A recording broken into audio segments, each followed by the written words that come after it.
الحمد لله الحمد لله رب العالمين والعاقبة للمتقين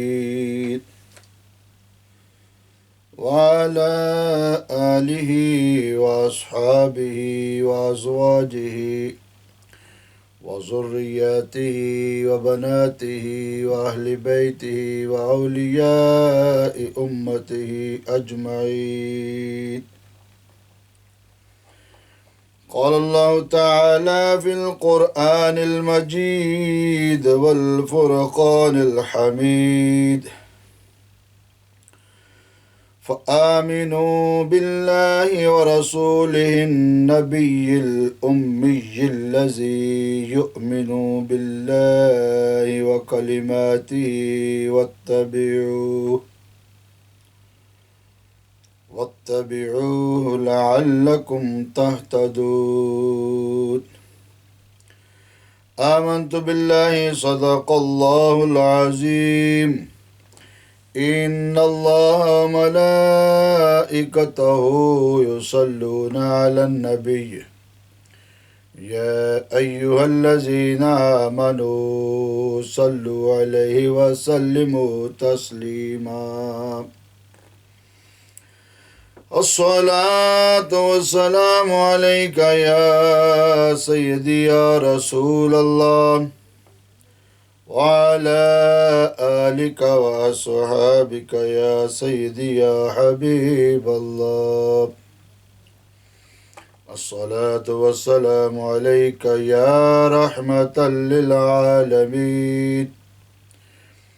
الصلاة والسلام عليك يا إمام الأنبياء والمرسلين وعلى آلك وأصحابك يا نور على نور.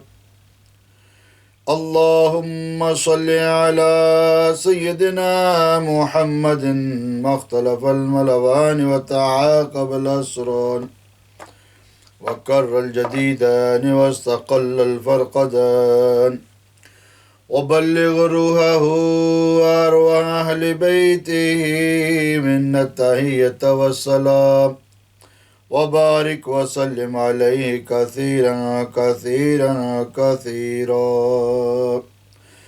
بلغ العلا بكماله كشف الدجى بجماله حسنت جميع خصاله صلوا عليه وآله.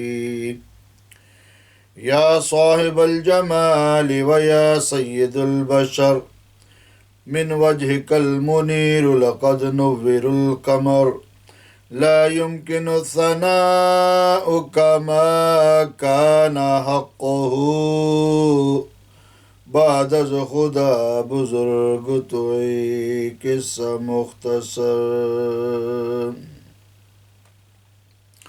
میرے نہایت ہی ذی وقار واجب الاحترام بزرگوں، دوستوں اور بھائیوں، اہل علاقہ کے محبین و مخلصین، السلام علیکم ورحمۃ اللہ وبرکاتہ.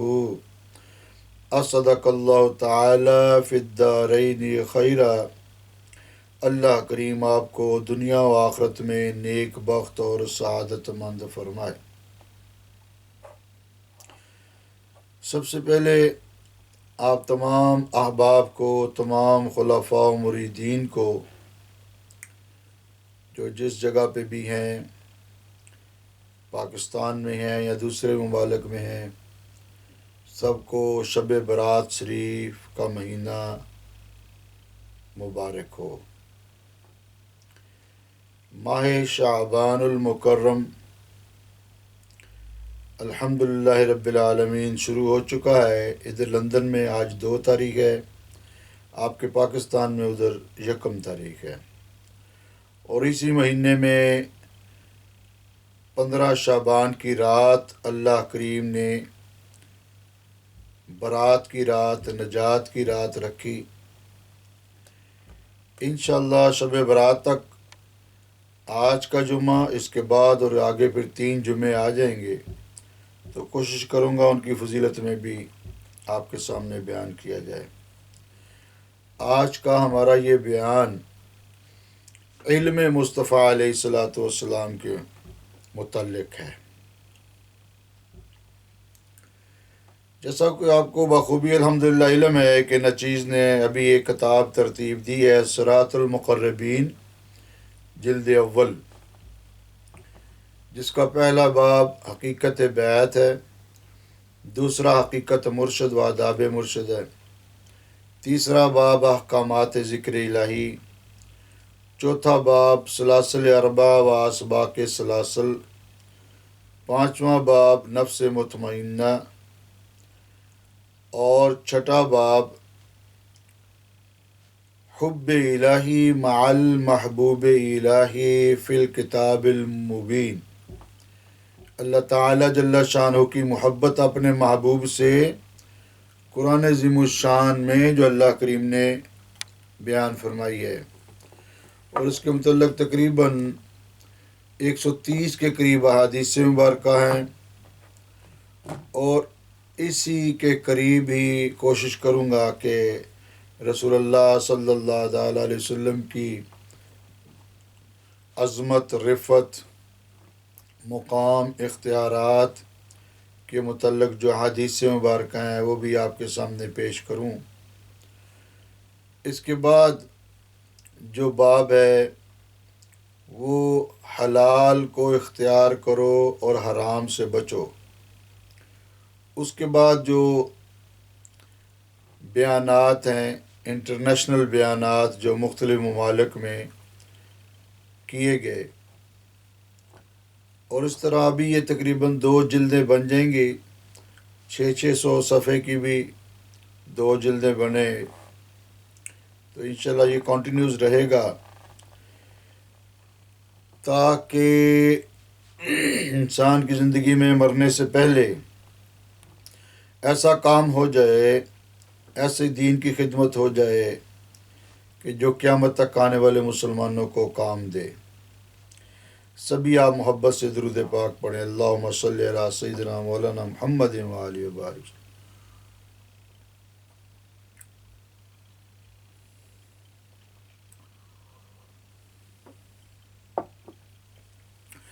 تو دوستوں اور بھائیوں، یہ اسی کتاب صراط المقربین سے حب الہی مع المحبوب الہی فی الکتاب المبین اور احادیث مبارکہ کی روشنی میں جو باب ترتیب دی ہے، اس میں ٹاپک نمبر 18 ہے، ٹاپک نمبر 18۔ تو میرے بھائیوں، آج کا یہ جو بیان ہے علم مصطفیٰ علیہ الصلاۃ والسلام کے متعلق ہے، کیونکہ عوام الناس میں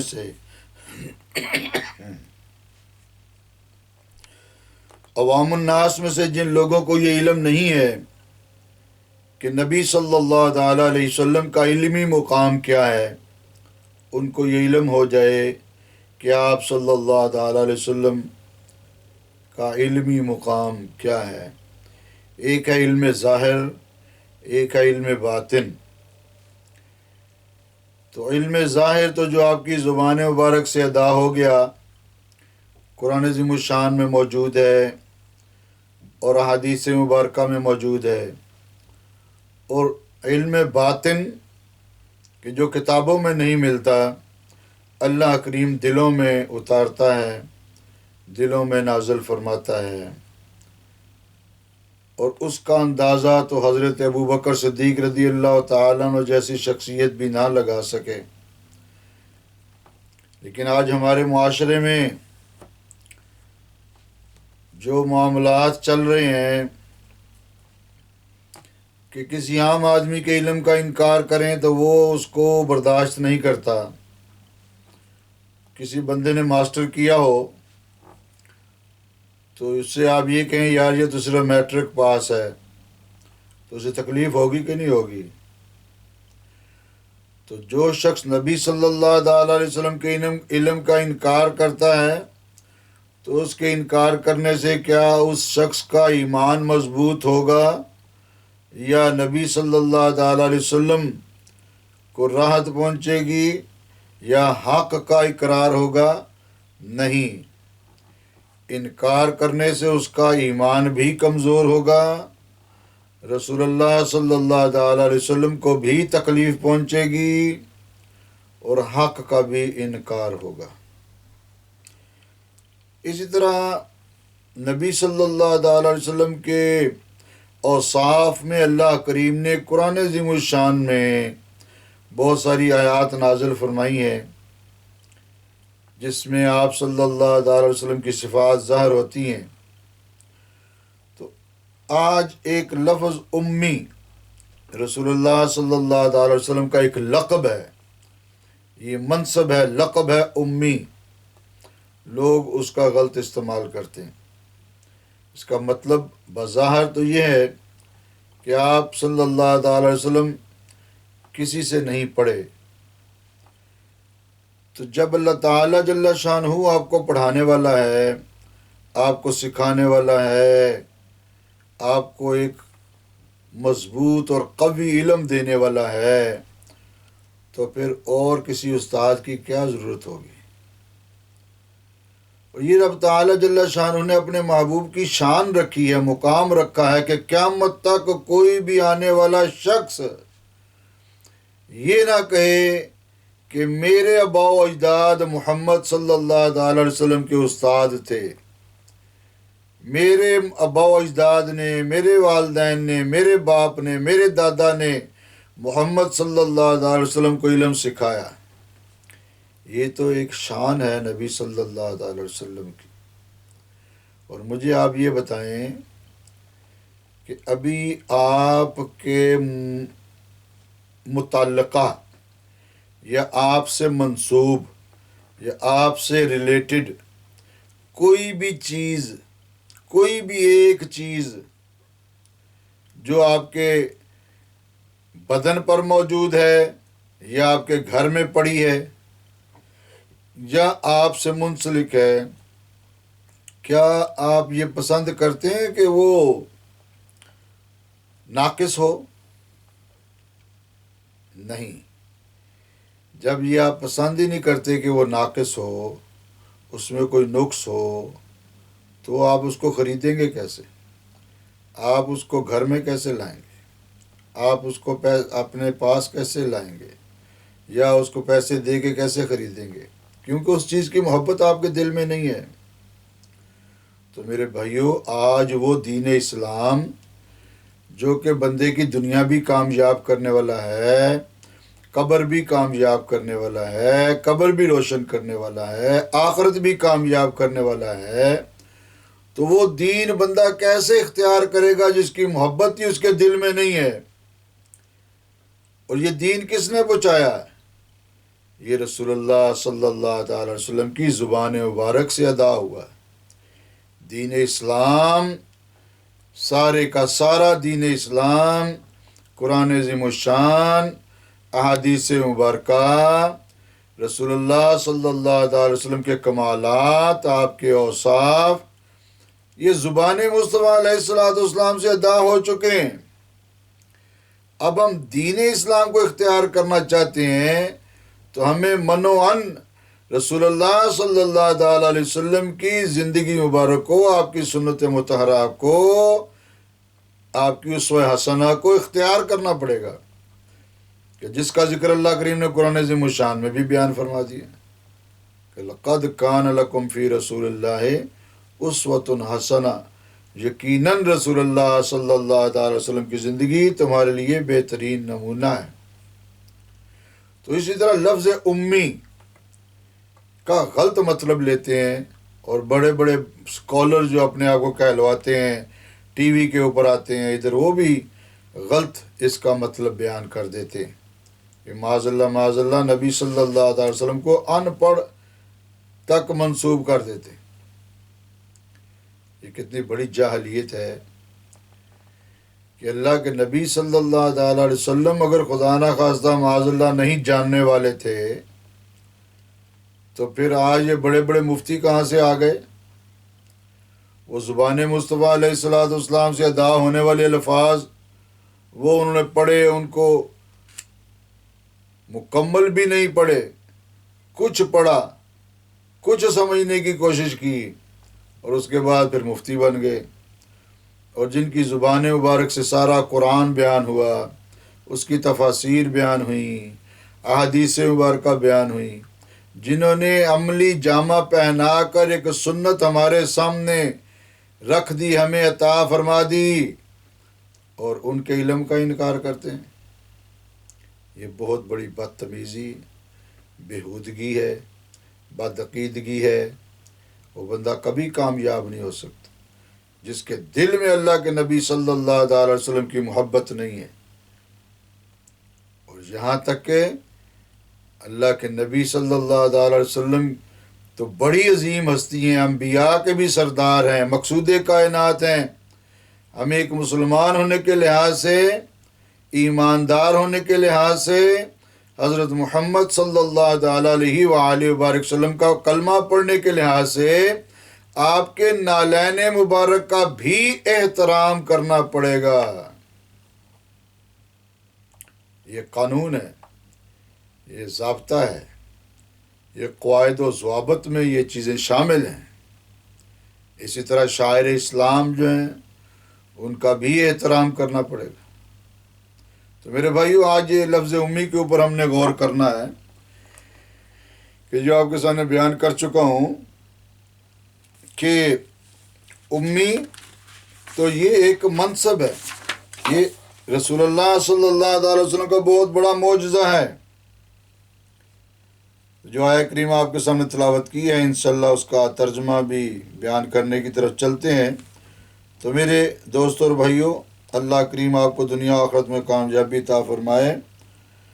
رسول اکرم صلی اللہ علیہ وسلم سے عشق و محبت، عقیدت و احترام، روحانی قربت، روحانی تصور، اتباع رسول علیہ السلام میں بہت انتہا درجے کا اضافہ فرماتا ہے، اور اللہ تعالی ہم سب کے عشق و محبت، روحانی قربت، روحانی تصور میں، اتباع رسول میں اضافہ فرمائے، اور زیارت رسول صلی اللہ علیہ وسلم کا مستحق ٹھہراتا ہے۔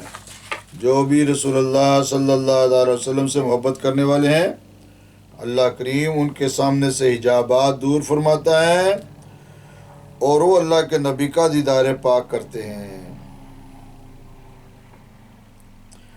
وہ لوگ جو مقام مصطفیٰ صلی اللہ علیہ وسلم، علم مصطفیٰ صلی اللہ علیہ وآلہ وبارک وسلم، اختیارات مصطفیٰ صلی اللہ علیہ وآلہ وبارک وسلم سے نہ بلد ہیں، نہ واقف ہیں، اور شان مصطفیٰ علیہ السلام میں فرق ڈالتے ہیں، اور اپنی لا علمی کی وجہ سے گناہ کبیرہ اور کفر کا مرتکب بنتے ہیں۔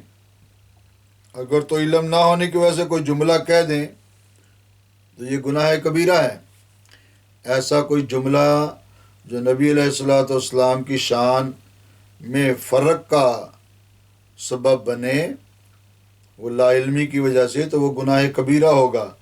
جان بوجھ کر اگر کوئی ایسا جملہ اختیار کرے، بندہ بولے، تو وہ کفر کا مرتکب ٹھہرے گا، گویا کہ دائرہ اسلام سے خارج ہو جائے گا۔ جی تو میرے بھائیو، یہ باتیں بہت ہی غور طلب ہیں۔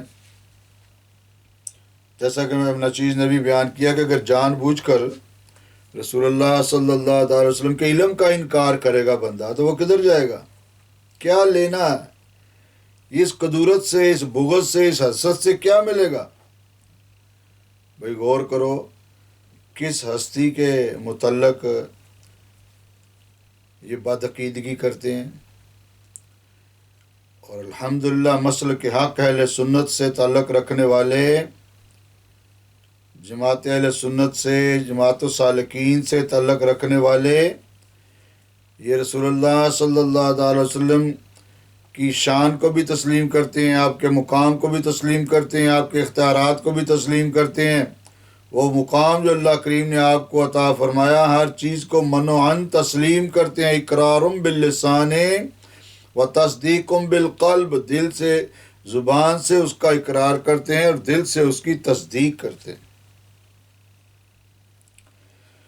اور میرے بھائیو، اللہ تعالیٰ نے قرآن عظیم الشان میں جو نبی الامی فرمایا، اس سے تو اللہ کے نبی کا بہت عظیم معجزہ ظاہر ہوتا ہے کہ وہ غیب بتانے والے، غیب کی سچی خبریں دینے والے، دنیا میں سے کسی سے نہیں پڑھے مگر 7 لاکھ قسم کی مخلوق کے متعلق جاننے والے، ان کی زبان جاننے والے، ان کا حال جاننے والے، ان کی بہتری اور تربیت کرنے والے، ان کی حقیقت جاننے والے۔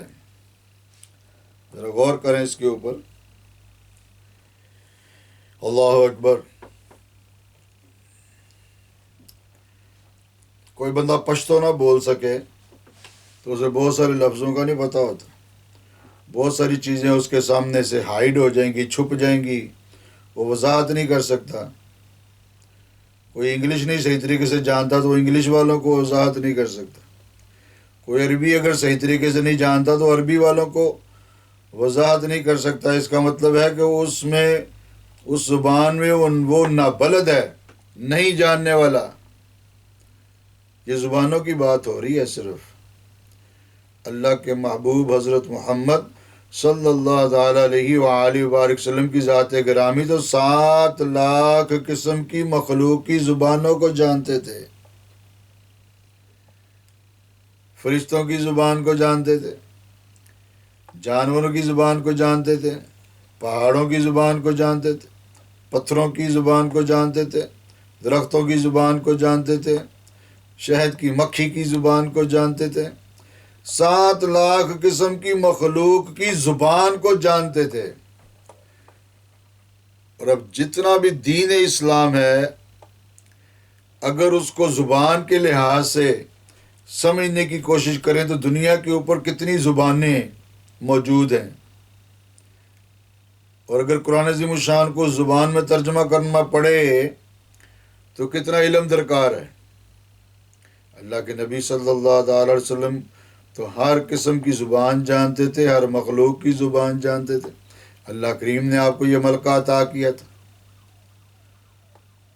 اور پھر جو علم مصطفیٰ علیہ السلام کا انکار کرتے ہیں ان کا کیا بنے گا؟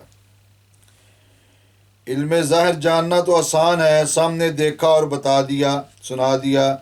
رسول اکرم صلی اللہ تعالیٰ علیہ وآلہ وآلہ وسلم کا علم ظاہر جاننے کے لیے 1,50,000 صفحات کا مطالعہ کرنا پڑتا ہے۔ اب آپ پوچھیں گے وہ کیسے؟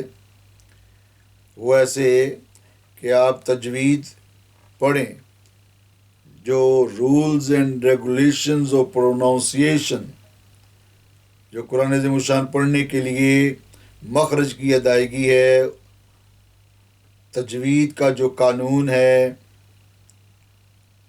وہ پڑھنے کے لیے کتنے صفحات چاہیے؟ یعنی علم تجوید پر کامل دسترس حاصل کرنے کے لیے کتنا علم چاہیے؟ پھر صرف و نحو ہے، فقہ کی کتنی کتابیں ہیں، احادیث مبارکہ کی کتنی کتابیں ہیں، سیاستہ میں 50,000 زیادہ سے تو احادیث مبارکہ ہیں، اور ہر حدیث کی جو شرح ہے، اگر ایک صفحہ پر بھی یہ سارا مشتمل ہو تو 50,000 صفحات تو یہی ہو گئے۔ پھر تفاسیر مبارکہ جو ہیں، قرآن عظیم الشان کی تفاسیر جو ہیں،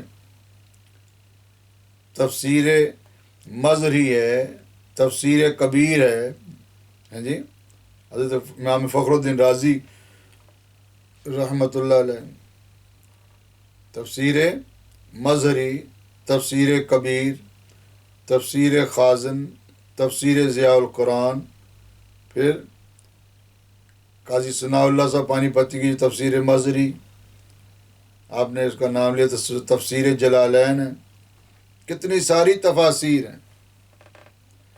ابھی تبیان القرآن آپ پڑھیں، کتنی جلدوں کے اوپر ہے، 13 جلدوں کے اوپر۔ تو میرے بھائیوں، یہ علم ہے سارا، یہ کیا زبان مصطفیٰ علیہ الصلاۃ والسلام سے یہ چیزیں ادا ہوئیں تو آج ایک مفسر قرآن کی تفسیر کرنے والا اس سے باہر نہیں جا سکتا، اپنا خیال اس تفسیر میں نہیں ڈال سکتا، وہ اس کا محتاج ہے، اس کو اس کے مطابق تفسیر کرنی پڑے گی۔ تو یہ کتنی 1,50,000 صفحات پر مشتمل دین اسلام کی وضاحت ہے، اور یہ اللہ کے نبی صلی اللہ تعالی علیہ وسلم نے تو سبھی کچھ بیان فرما دیا۔ یہ چیزیں تو رہیں علم ظاہر میں، جو علم باطن ہے اس کا اندازہ کیسے لگایا جائے؟ سمندر کی تہہ میں کیا کیا چیزیں پائی جاتی ہیں، مچھلیوں کی کتنی قسمیں ہیں، سمندر کی تہہ میں جو پلانٹس ہیں، پودے ہیں، وہ کتنی قسم کے ہیں۔ اللہ اکبر۔ مجھے یاد آ گئی بات کہ جب ایک مرتبہ نچیز رجب شریف کے مہینے میں خانہ کعبہ شریف گیا، اور اس نیت سے کہ چلو رجب شریف کا مہینہ ہے، وہاں سے کچھ روزے رکھیں گے، 40 روزے رکھیں گے، اس کے ساتھ 40 دن کا یہ ایک وظیفہ مکمل کریں گے، اللہ تعالیٰ کے فیض و برکات حاصل ہوں گے۔ تو آگے گئے تو خانہ کعبہ شریف کا گردا گرد انہوں نے اونچی اونچی لکڑی کی دیواریں بنائی ہوئی تھی، اور صرف حجر اسود انہوں نے خالی چھوڑا ہوا تھا۔ تو نچیز تو گیا تھا خانہ کعبہ شریف کی زیارت کرنے کے لیے بھی، پھر مدینہ پاک میں تو جانا ہی تھا۔ تو دیکھ کے بڑی حیرانگی ہوئی کہ یا الہ العالمین، یہ کیا معاملہ ہے کہ میں تو تیرے گھر کی زیارت کرنے آیا ہوں اور ادھر آ کے آیا ہوں تو آگے لکڑی کی دیواریں بنی ہوئی ہیں۔ تو اب تو مزہ تب ہے کہ جب تو مجھے اپنے گھر کے اندر کی سیر کروا۔ تو پھر موقع بنا ایسا، مختصر یہ کہ وہ جو تین پھولوں والا انسپیکٹر ہوتا ہے نا، ہمارے بھی ادھر انسپیکٹر ہوتا ہے، اور وہ سعودی پولیس کا انسپیکٹر تھا، وہ جو لکڑی کی باؤنڈری بنی تھی خانہ کعبہ شریف کا گردا گرد، اس کے آگے وہ کھڑا تھا۔ وہاں پہ تو عام ایک پولیس والے کو بندہ ہاتھ نہیں لگا سکتا، وہ تو پھر انسپیکٹر تھا، اس کو دیکھ کے تو کون اندر جائے گا۔ اللہ اکبر۔ ناچیز نے اسے سلام لیا، ہاتھ میں لایا اور اپنا کارڈ اس کو نکال کے دکھایا، یہ میرا کارڈ ہے۔ اس نے کارڈ پڑھا تو کہنے لگا تفضل یا شیخ، آپ اندر داخل ہو جائیں۔ میں نے اس کا شکریہ ادا کیا۔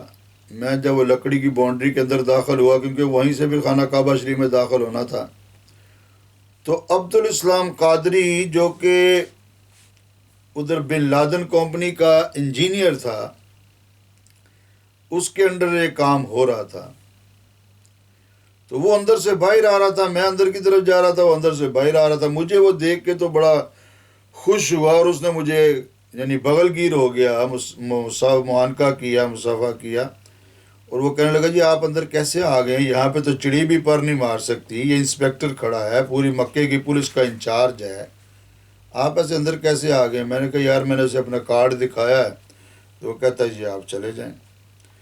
خیر وہ ہم دونوں جنہیں خانہ کعبہ شریف کے اندر داخل ہوئے، تو خانہ کعبہ شریف کے اندر پھر اس کے گردا اندر کی دیواروں سے تقریباً 6 فٹ ہٹ کے پھر پردہ لگا ہوا تھا خانہ کعبہ شریف کے اندر۔ تو وہ دیواروں کے اوپر سٹیل کی فٹنگ کر کے کچھ قیمتی ترین پتھر لگا رہے تھے۔ تو اس نے مجھے بتایا کہ سمدانی صاحب، یہ جو خانہ کعبہ شریف کی چھت کے اوپر لکڑی لگ رہی ہے نا، یہ یمن کے سمندر میں ہاں جی، یہ سمندر کی تہہ میں پائی جانے والی لکڑی ہے، اور اس کی 700 سال کی گارنٹی ہے کہ لکڑی خراب نہیں ہو سکتی۔ سیزن ہو گئی۔